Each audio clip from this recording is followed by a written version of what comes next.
तो students now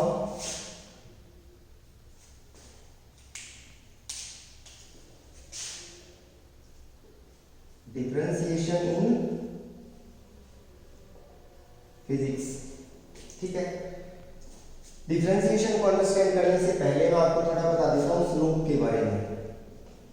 slope तो जैसे आपने 9th में पढ़ा होगा मोशन वाला लेसन कि इधर हमारा टाइम है और इधर हमारा डिस्टेंस है, और इसको हम क्या बोलते हैं, तो इसको हम बोलते थे यूनिफॉर्म मोशन। यूनिफॉर्म मोशन आपको पता है ग्राफ में दो कोऑर्डिनेट होते हैं, इसको x बोलते हैं और इसको y। तो x में हमने टाइम ले लिया और y में हमने क्या ले लिया, डिस्टेंस ले लिया, और यहाँ पे कुछ एंगल बन रहा है क्या, थीटा। ये जो ग्राफ है इसमें इस लाइन को हम क्या बोलते हैं, इस लाइन को हम बोलेंगे slope. Slope of the curve, sorry slope of the graph. यहाँ ये कर्व नहीं, ये स्ट्रेट लाइन है। ठीक है, अब x की ग्राफ के अंदर स्लोप हमें क्या रिप्रेजेंट करके देगा, उसको हम कैसे निकालते हैं, तो थोड़ा ध्यान से देखिए। यूनिफॉर्म मोशन में आपने पढ़ा होगा कि यूनिफॉर्म मोशन में equal distance in equal interval of time, तो उसमें स्पीड क्या रहती है, कांस्टेंट रहती है। तो अब देखो कि स्लोप निकालने का तरीका क्या होता है। किसी भी ग्राफ की स्लोप हमेशा हम निकालते हैं टेन थीटा से। टेन थीटा होता है परपेंडिकुलर डिवाइड बाय बेस।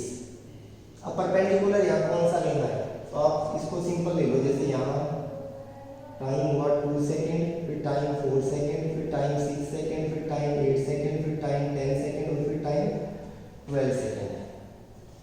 यहाँ पे जो डिस्टेंस है वो है 10, 20, 30, 40, 50। ठीक है, अब देखो यहाँ पर ये जो स्लोप है ना, ये कांस्टेंट है। स्लोप एकदम कांस्टेंट है, तो आप मान के चलिए कि यहाँ पर जो स्पीड होगी वो भी क्या होगी, कांस्टेंट। यूनिफॉर्म मोशन क्या होता है, equal distance in equal interval of time. जैसे पहला 100 मीटर कितने में चला, 2 सेकंड में। अगला 100 मीटर भी कितने में चलेगा, 2 सेकंड में। अगला 100 मीटर कितने में चलेगा, 2 सेकंड में। तो गाड़ी की स्पीड क्या होगी, 100/2 दैट इज 50 मीटर पर सेकेंड। ठीक है, तो अब थोड़ा यहाँ से देखिए कि 6 सेकंड पर स्पीड कितनी थी, सॉरी 6 सेकंड पर डिस्टेंस कितना ट्रैवल किया था, 30। 8 सेकंड पे कितना किया था, 40। ठीक है, ये जो गैप है ये कितने सेकंड का हुआ, 2 सेकंड का, तो ये भी कितना होगा, 2 सेकंड। ये जो डिस्टेंस है इसमें चेंज कितना आया, चेंज इन टाइम कितना है, 2 सेकंड। चेंज इन डिस्टेंस कितना है, चेंज इन डिस्टेंस है कितना, 10। If this angle is theta, then this angle is also theta। ठीक है, तो अब आप ये जो ट्रायंगल दिख रही है ना आपको, ये वाली ट्रायंगल, इस ट्रायंगल को लीजिए। परपेंडिकुलर क्या है, परपेंडिकुलर है 10, बेस क्या है 2, स्पीड कितनी आई 5 मीटर पर सेकेंड। और बेटर तरीके से आप इसको कैसे कर सकते हो, देखो परपेंडिकुलर, परपेंडिकुलर ये है और ये क्या है, डिस्टेंस। बेस ये है, बेस क्या है, टाइम। ठीक है, डिस्टेंस बाय टाइम फिजिक्स में क्या देता है, वेलोसिटी या स्पीड बोल दो, वेलोसिटी। और यहाँ वेलोसिटी कितनी है, परपेंडिकुलर कितना है 10 और टाइम कितना है 2, स्पीड कितनी आई 5 मीटर पर सेकेंड। तो इसका मतलब है कि यूनिफॉर्म मोशन, यहाँ जो स्पीड है वो कितनी आ रही है, 5 आ रही है। आपको निकालने की जरूरत नहीं है, ये ट्रायंगल से मैंने निकालने का तरीका बताया, क्योंकि ये ट्रायंगल आपके आगे बहुत काम आएगा नॉन यूनिफॉर्म मोशन के अंदर। ठीक है, तो यहाँ पे हमें ऑटोमेटिकली पता चलता है। तो देखो अब मैं आपको देता हूँ कि ये x है, ये t है। इसको हम क्या बोलते हैं, this is the slope of the graph. Slope हमें क्या xt ग्राफ में स्लोप हमें क्या देता है, वेलोसिटी। और ये जो स्लोप है ये आपको दिख रहा है कि ये स्लोप हमारा कैसा है, कांस्टेंट है। अगर स्लोप कांस्टेंट है तो इसका मतलब वेलोसिटी वो कैसी है, कांस्टेंट। हर जगह वेलोसिटी कितनी है, 5 कोई सी भी ट्रायंगल ले लो आप, यहाँ पे भी उठा के दे सकते हो, दो कोई आपको पॉइंट चाहिए। ठीक है, ऐसे ही आपने 9th में एक और कर्व पढ़ा है, वो होता था वेलोसिटी डिवाइड बाय टाइम। इधर वेलोसिटी है, इधर टाइम है। अगेन इसकी हमें स्लोप निकालनी है, slope of v VT graph किसे निकालते हैं, हमेशा याद रखो स्लोप किसे निकालते हैं, tan थीटा से। tan थीटा क्या होता है, परपेंडिकुलर बाई बेस। यहाँ पे कोई परपेंडिकुलर बना लो, ऐसे कहीं बना लो, तो ये रहा परपेंडिकुलर, ये रहा बेस और ये रही आपकी ट्रायंगल। ठीक है, परपेंडिकुलर, इसमें ये परपेंडिकुलर क्या है, तो देखो अगर ये v है तो ये भी क्या होगा v, तो v। बेस क्या है, टाइम। फिजिक्स में वेलोसिटी डिवाइड बाय में टाइम क्या होता है, एक्सीलरेशन। ठीक है, तो यहाँ से आप एक्सीलरेशन निकाल सकते हो। बात समझ गए। अब एक चीज थोड़ी आप यहाँ से देखो, मैंने यहाँ पे ट्रायंगल बनाई थी। अगर आपका मोशन यूनिफॉर्म है तो यहाँ ये फॉर्मूला देखो, अब स्पीड के मैंने आपको थोड़ी देर पहले बोला था कि 3 फॉर्मूले थे। एक फॉर्मूला कौन सा था, एक वेलोसिटी का फॉर्मूला था, डिस्टेंस बाय टाइम। ये यहाँ लग सकता है, क्या लग सकता है, देखो जब टाइम 6 था तो उस समय डिस्टेंस कितना था, 30। तो 30/6 कितना आया, 5 आ रहा है, पहले भी कितना आया था, 5। जब टाइम 8 था तो डिस्टेंस कितना था, 40, अगेन कितना आएगा, 5। ये भी लगा दिया। ये लगा सकते हो क्या, delta X by delta T लगा सकते हैं, ये यहाँ लगा था। यहाँ कैसे लगा था, डेल्टा एक्स स्टार्टिंग में एक्स कितना था, 40, बाद में कितना हुआ, 30। स्टार्टिंग में टाइम कितना था, 8, बाद में टाइम कितना था, 6, कितना 10/2, अगेन कितना आया, 5। बात आ रही है समझ में। ठीक है, और ये भी लगा सकते हैं dx/dt। ये कब बनता है, आंसर है ये इसी से बनता है। यहाँ देखो, यहाँ डेल्टा मैंने आपको कब बोला था कि अगर चेंज बड़ा है तो यहाँ तो चेंज बड़ा है। अगर हम इसी को ऐसा लिख देते हैं कि v = limit delta X tend to 0 delta X by delta T, तो ये आपका किसमें बनेगा, dx/dt। then x, this is the differentiation of x with respect to the time। बात समझ रहे हो, this is the differentiation of x with respect to time। तो इसमें भी हमारा आंसर कितना आएगा, 5g। अगर हम ये लिखते हैं तो this is known as instantaneous velocity. इसको आप क्या बोलोगे, इंस्टेंटेनियस वेलोसिटी। बात करेंगे इसको इंस्टेंटेनियस वेलोसिटी क्यों बोलते हैं। सेम यही प्रोसेस जो आपने लगाया है, यहाँ पे भी आप टाइम ऐसे रख के देखोगे और इधर वेलोसिटी रखोगे, तो हम क्या देखेंगे कि यहाँ पे जो स्लोप है ये हमें क्या देगा, एक्सीलरेशन। और ये एक्सीलरेशन कैसा होगा, यूनिफॉर्म। यूनिफॉर्म का मतलब क्या होता है, यूनिफॉर्म का मतलब है कि पहले टाइम जब टाइम 0 था तो वेलोसिटी कितनी थी, 0। जब टाइम 1 था तो वेलोसिटी 10, जब टाइम 2 था तो वेलोसिटी 20, जब टाइम 3 था तो वेलोसिटी 30, जब टाइम 4 था तो वेलोसिटी 40। यहाँ वेलोसिटी कांस्टेंट नहीं है, बट यहाँ पे एक्सीलरेशन कैसा है, कांस्टेंट है, क्यों, हर बार स्पीड कितनी बढ़ रही है, 10। ठीक है, तो this is the case of A uniformly accelerated body. अगर ऐसा होता कि 0 से 10 के बाद में 30 के बाद में 70 के बाद में 150, तो उसको आप क्या बोलते हैं, तो उसको आप बोलते हैं this is the case of a non uniform acceleration, जहां पे गाड़ी की स्पीड तो बढ़ रही है बट यूनिफॉर्मली नहीं है। ठीक है,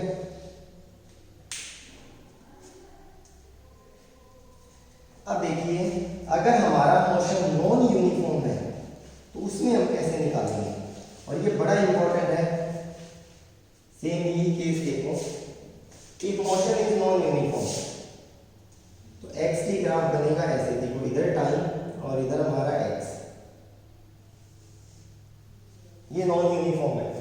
नॉन यूनिफॉर्म का मतलब है गाड़ी की स्पीड है ना वो ऐसे बदल रही है। यहाँ पे स्पीड कैसी थी, कांस्टेंट थी, बट यहाँ स्पीड कांस्टेंट है। देखो एक्स की ग्राफ में इसको हम क्या बोलेंगे, स्लोप।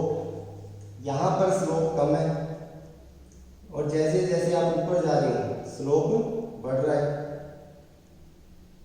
यहाँ सबसे ज्यादा स्लोप है। एक्स की ग्राफ के अंदर स्लोप हमें क्या देता है, वेलोसिटी। इसका मतलब यहाँ वेलोसिटी कम है, यहाँ वेलोसिटी ज्यादा है, बढ़ते बढ़ते बढ़ते, और यहाँ वेलोसिटी क्या है, मैक्सिमम। तो इसका मतलब है this is a case of variable velocity. Variable velocity का सेकंड नेम क्या है, वेरिएबल वेलोसिटी का सेकंड नेम है नॉन यूनिफॉर्म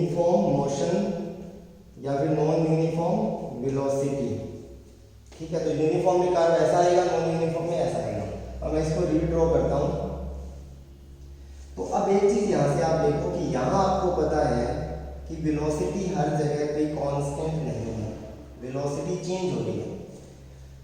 यहाँ वेलोसिटी अलग है, यहाँ वेलोसिटी अलग है, यहाँ वेलोसिटी अलग है, यहाँ वेलोसिटी अलग है, यहाँ वेलोसिटी अलग है। तो इसमें हम कैसे निकालेंगे? तो इसमें आपको हेल्प लेनी पड़ेगी किसकी? डिफरेंशिएशन की। कैसे?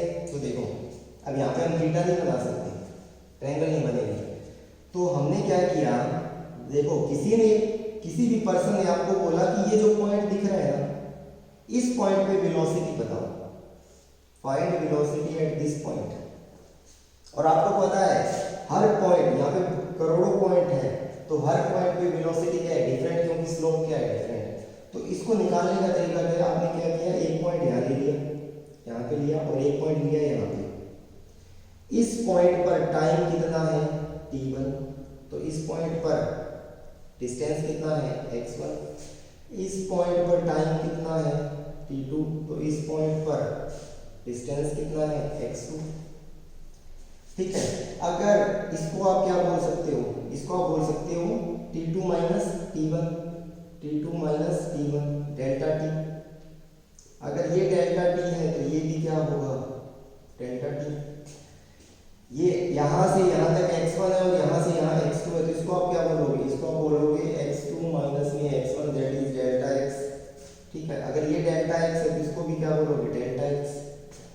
अभी भी देखो ये ट्रायंगल नहीं बन रही, ट्रायंगल नहीं बन रही ना, थोड़ा सा कर्व दिख रहा है। अगर हम इस कर्व को खत्म कर दें किसी तरह से, तो हम यहाँ एक ट्रायंगल बना लेंगे, और अगर ट्रायंगल बन जाती है तो आप क्या लगा सकते हो? tan theta. तो हमें क्या निकालनी है? हमें निकालनी है स्लोप। स्लोप क्यों निकालनी है? क्योंकि हमें क्या निकालनी है? इस पॉइंट की वेलोसिटी।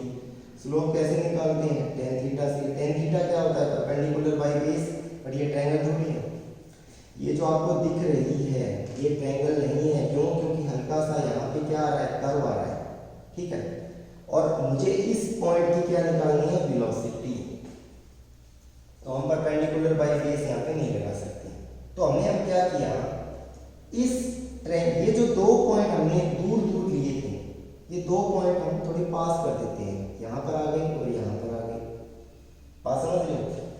यहाँ पर आएंगे तो ये टाइम था, यहाँ पर ये टाइम था, यहाँ पर ये x था, यहाँ पर ये x था। तो थोड़ा ध्यान से देखो, पहले जो डेल्टा t इतना बड़ा था, अब ये डेल्टा t छोटा हो गया। पहले जो डेल्टा x इतना बड़ा था, अब ये डेल्टा x छोटा हो गया, और ये जो ट्रायंगल बड़ी थी, ये ट्रायंगल क्या होगी? छोटी। मान के चलिए अभी भी आपको क्या दिख रहा है कि कर्व तो है। अगर कर्व है तो थोड़ा देखो, ये हमारी पहले वाली ट्रायंगल थी,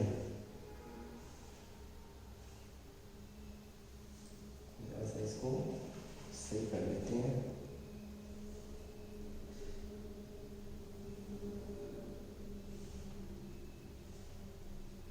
ये पहले वाली ट्रायंगल थी, इस पॉइंट के हमें क्या निकालनी थी? वेलोसिटी। अब आपने क्या किया, इस ट्रायंगल को और छोटा कर लिया, तो ये ट्रायंगल और छोटी हो गई। अगर मैं इस ट्रायंगल को छोटा करते करते ये जो इस पॉइंट की वेलोसिटी निकाली, अगर वो दोनों पॉइंट में बिल्कुल इसके आगे पीछे ले लेता हूँ, तो हमारी ट्रायंगल लगभग बन सकती है। क्यों? क्योंकि अब ये जो कर्व है ये कैसा बिहेव करेगा? Like a straight line. ठीक है, तो इसमें हमने क्या किया, हमने ट्रायंगल इतनी छोटी कर दी कि ये जो कर्व है ये लगभग क्या बन गया? Straight line. और ये इस पॉइंट की हमें वेलोसिटी निकालनी है, तो हमने क्या किया, इस पॉइंट से इधर वाला पॉइंट लिया और इस पॉइंट से जस्ट इधर वाला पॉइंट लिया, और ये हमारी ट्रायंगल बिल्कुल छोटी बन गई। ये देखो, तो इस ट्रायंगल को बनाने के लिए हमने क्या किया है? इस ट्रायंगल को बनाने के लिए हमने क्या किया, हमने limit delta T trying to क्या कर दिया? 0। इसका मतलब अगर ये डेल्टा टी ट्राइंग टू 0 हो जाएगा तो आप इस पॉइंट पे पहुंच जाओगे। ठीक है, तो परपेंडिकुलर क्या है? परपेंडिकुलर है डेल्टा x, टाइम क्या है? Delta t। जहां पर ये कंडीशन आ जाती है उसको हम क्या लिख सकते हैं? उसको हम लिख सकते हैं dx/dt। तो ये फॉर्मूला कहाँ लगेगा? ये फॉर्मूला लगेगा नॉन यूनिफॉर्म मोशन या वेरिएबल वेलोसिटी में। ये उसमें लगा सकते हो, तो आंसर लगाने की नीड ही नहीं है। उसमें आपने सिंपल फॉर्मूले से 5 निकाला था, इससे भी 5 निकाला था, तो इससे भी क्या निकलेगा? 5 निकलेगा, क्योंकि पूरे रास्ते वेलोसिटी कैसी है? कांस्टेंट है। बट यहाँ हर पॉइंट पे वेलोसिटी डिफरेंट है। आपको बोला इस पॉइंट पे निकालो, तो आपने इस पर्टिकुलर पॉइंट की वेलोसिटी निकाली, तो इसलिए इसको इसको आप बोलोगे this is the instantaneous velocity of this point. इस पॉइंट की वेलोसिटी अलग होगी, इसकी भी अलग होगी, तो this is the instantaneous velocity of this point. और ये इंस्टेंटेनियस वेलोसिटी का फॉर्मूला है, कभी भी आप बुक में देखोगे तो आपको मिलेगा limit delta T time to 0 delta X by delta T that is dx by dt। इसको आप क्या बोलोगे, this is the differentiation of x with respect to time, और इसको आप क्या बोलेंगे, this is the instantaneous velocity of this point. ठीक है स्टूडेंट्स, अभी मैं इसको एक एग्जांपल और लेके समझाता हूँ आपको नेक्स्ट वीडियो।